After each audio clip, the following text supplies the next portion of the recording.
السلام علیکم۔ بھارت سے شکست پی سی بی نے ٹیم نے بڑی تبدیلیوں کا عندیہ دے دیا۔ پاکستان کرکٹ بورڈ کے چیئرمین محسن نقوی نے T20 ورلڈ کپ میں بھارت کے ہاتھوں بدترین شکست کے بعد ٹیم میں بڑی تبدیلیوں کا عندیہ دے دیا ہے۔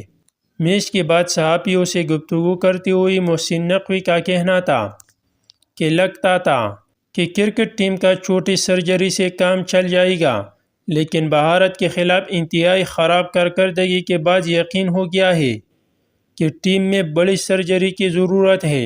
انہوں نے کہا کہ پاکستانی کرکٹ اس وقت اپنی سب سے کم درجہ کی پرفارمنس پر ہے۔ ہمارا سب سے بڑا چیلنج ٹیم کی کارکردگی کو بہتر بنانا ہے۔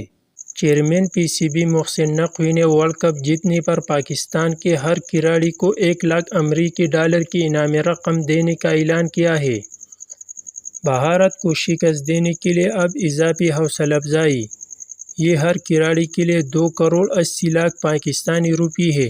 تازہ ترین خبر شعیب جٹ کے مطابق بابر اعظم نے چیئرمین پی سی بی کو T20 ورلڈ کپ کے فوراً بعد کپتانی سے استعفی دینے پر غور کرنے کی درخواست کی ہے۔ درخواست میں بابر اعظم سے بین الاقوامی کرکٹ سے وقفے کی اپیل کی گئی ہے، جس کا مطلب ہے کہ بابر اگلے چند ماہ تک پاکستان کے لیے کوئی بین الاقوامی کرکٹ میچ نہیں کھیلنا چاہتے۔